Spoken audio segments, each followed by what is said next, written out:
Hello, and welcome to Theory Plebe. Today, I want to talk about something that's a little less theoretical and a little bit more plebeian. I grew up in a small rural town. When I say small, I guess I mean the most we had was a post office and a bar.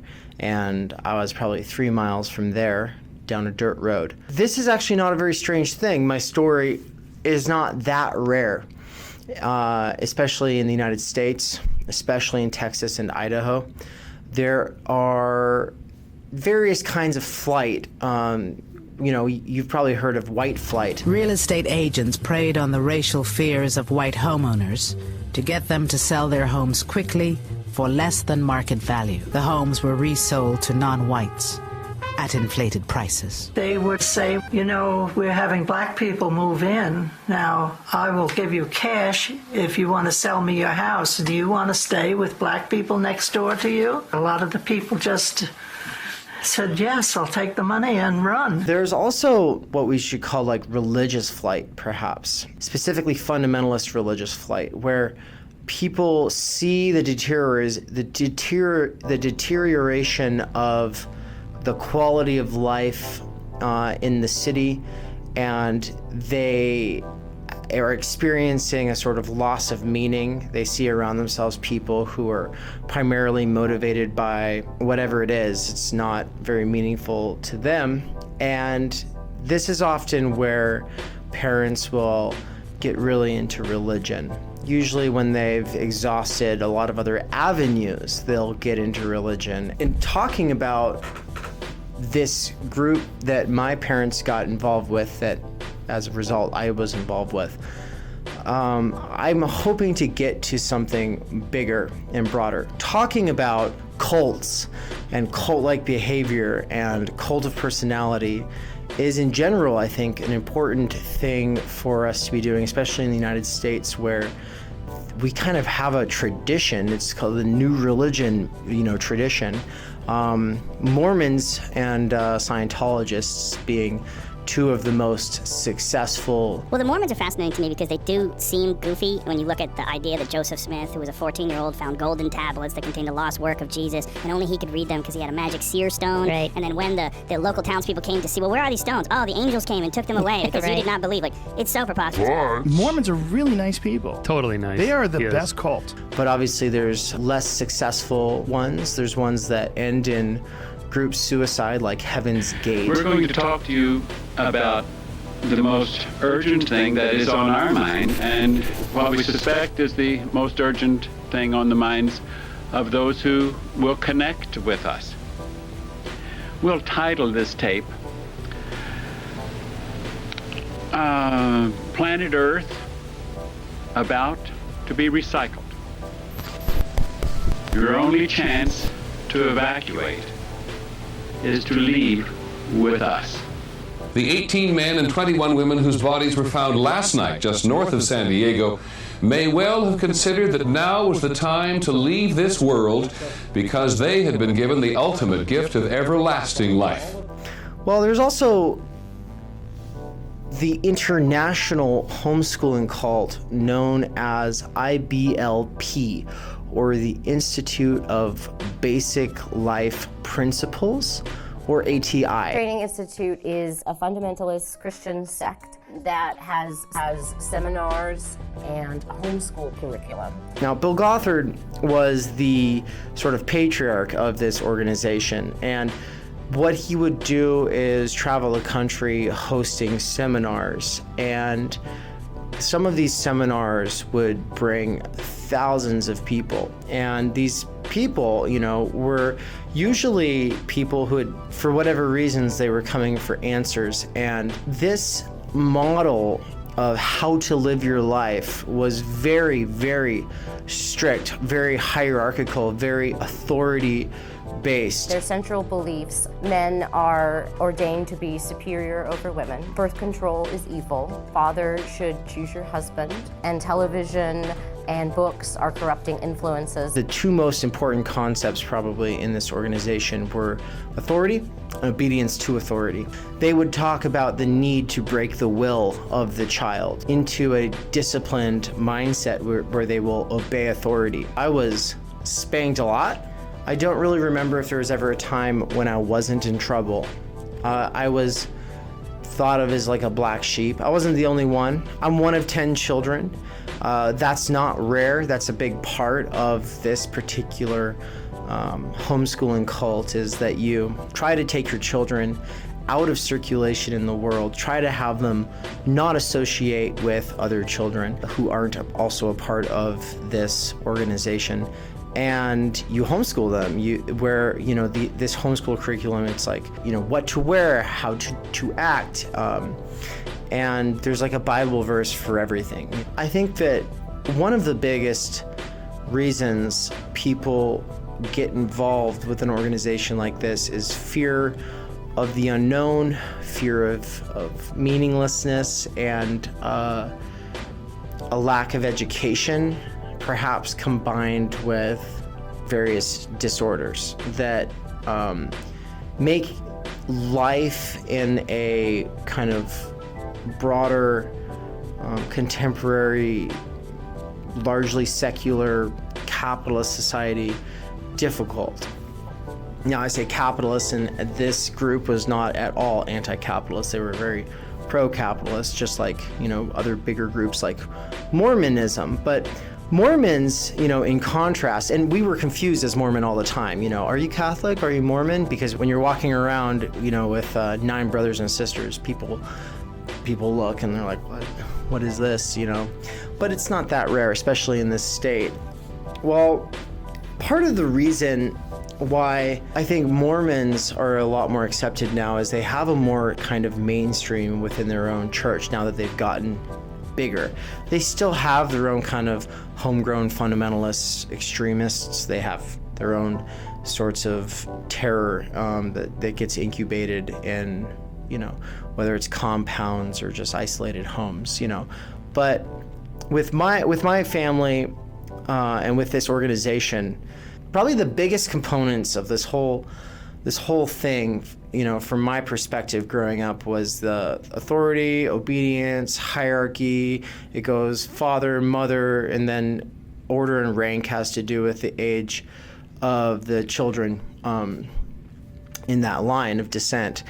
And I grew up like always wondering why are we doing this? Why are we having so many children? Why, and the answer to why so many children is basically a matter of trying to outbreed the secular or not religious enough people within the country. It's literally a way of trying to wage holy war. And when one of my family members was reviewing the script for this, they said, it's not like they were actively thinking, we're going to do warfare with the devil. But that is kind of how I remember it. I remembered it in terms of, there's an actual Bible verse, Psalm 127, and then the first, it's, well, children are a heritage from the Lord, the fruit of the womb, a reward. Like arrows in the hand of a warrior are the children of one's youth. Blessed is the man who fills his quiver with them.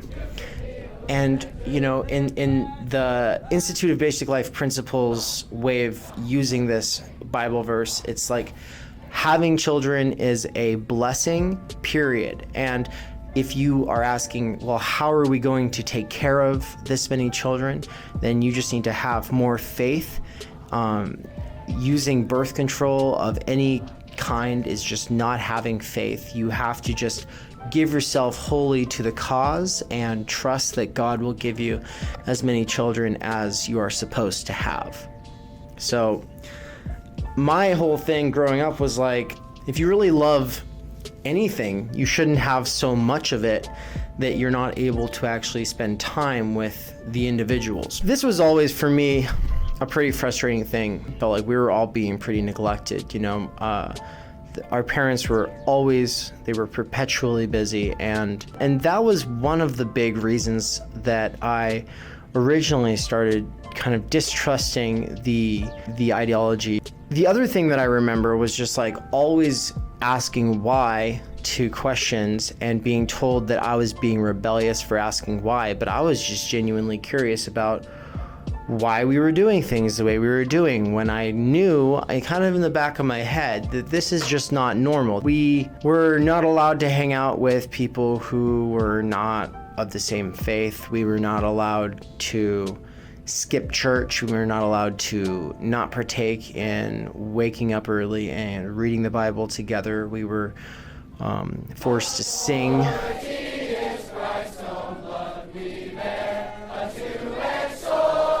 We were spanked for any kind of disobedience. Basically, we believed that the earth was 6,000 years old, that Armageddon would be coming anytime. This is insane. People don't just disappear. Everyone else who wasn't a part of this thing was evil or fallen, mistaken, lied to, and lying. And so there was a strong sense of us, the good ones, versus like the whole rest of the world is fallen. The end times, they're coming. The rapture, the vanishings, this marks the beginning of the rise of the Antichrist. So small, so easily manipulated.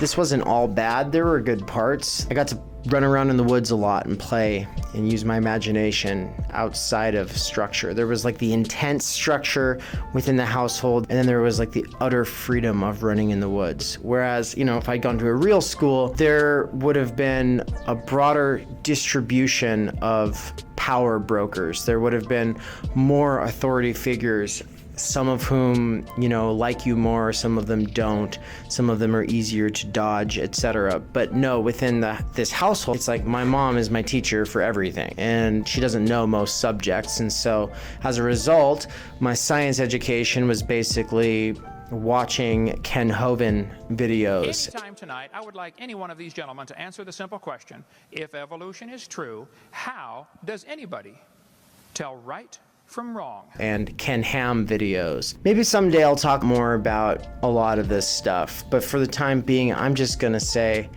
it was fucking shit. I didn't like it a lot. In fact, I ran away a couple of times. And being poor sucks.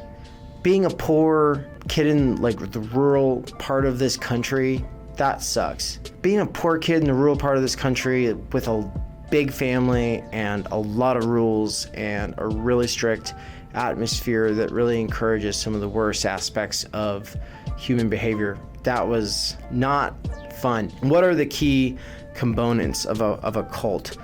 So we've talked about strict obedience and authority being enforced. No questioning. Questioning is considered disobedience. That's one. Two, you're not allowed to seriously consider counter arguments. You're not trained in philosophy. You're trained to see. If you're trained in argumentation whatsoever, it's always with having already been given the correct answer. You know what you're arguing for, and you're always arguing for that correct answer. So if there's a judgment day, and if God does judge you by the 10 Commandments, would you be innocent or guilty? But now let me ask you You'd be guilty? Yes, sure. Would you go to heaven or hell? This was kind of probably where my natural philosopher was kind of first inculcated or bred, was in these kind of conditions where I wanted to know all the sides of an argument, not just be given, oh, here's what people will say, and this is what you respond to them with. Checkmate. The Bible says you'll end up in hell, and I'd hate that to happen. I like you very much, and I'd hate you to end up in hell. There was always this idea that truth is absolute, not relative, and that you either have the absolute truth of the Word of God, or you can't trust your own thoughts. You can't trust anything. The Bible alone is the standard for absolute or objective truth. This is just bad philosophy. This is just what I consider like Cartesian philosophy. on the cheap.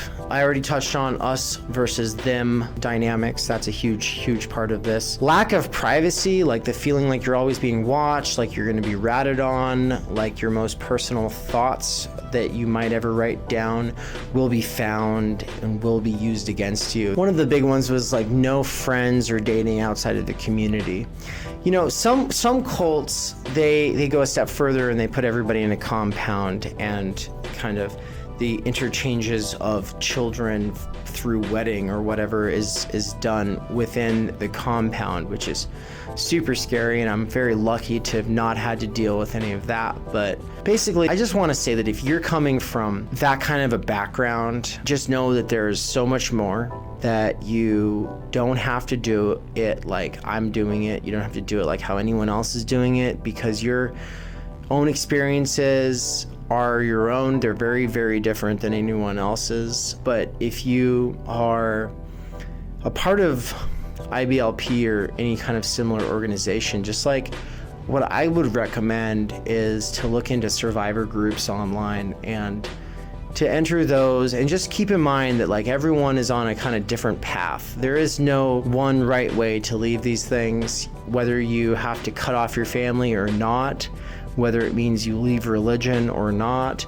These are all kind of personal, soul-searching kind of decisions that you'll have to make, and I can't really speak to how to do that. Someday maybe I'll do a documentary where I interview a lot of people who've been involved with stuff like this and who have left and moved on in their lives. But for now, I'll just say that I've seen a few people who've survived this kind of thing beyond, aside from myself.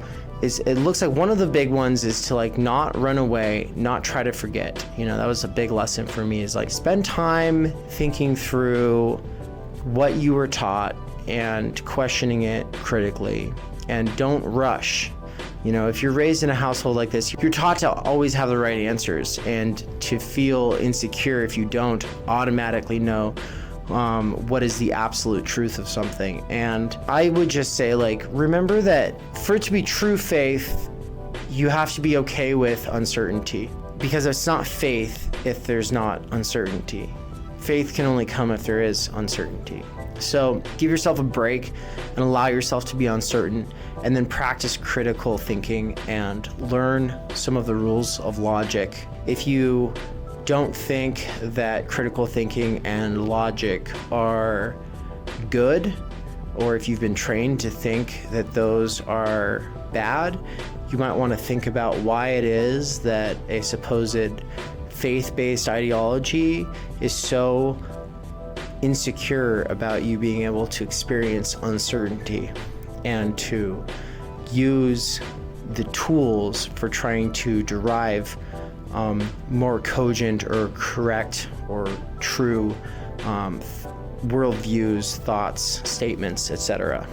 So, and then if you have no kind of basis in this kind of conversation, if you have no idea what this is like, if you're really just watching because you're kind of maybe fascinated or disgusted because you're like, wow, I didn't even know like this kind of stuff is like happens or whatever, then just remember that like when you meet like really socially awkward people, sometimes this is why. Sometimes it's because they come from this kind of a background and they're trying to go out on a limb and get a feel for what normal life is like. And my own sort of exodus from all of that was really aided by nice people, and it would have been aided more by more nice people. At the end of the day, there were a lot of people who were not very accepting, a lot of people who were extremely intolerant because they just see you as an automatic outsider. I'll be putting out a video on some theory stuff related to my thesis work pretty soon, but I want to do a couple of these videos to kind of just like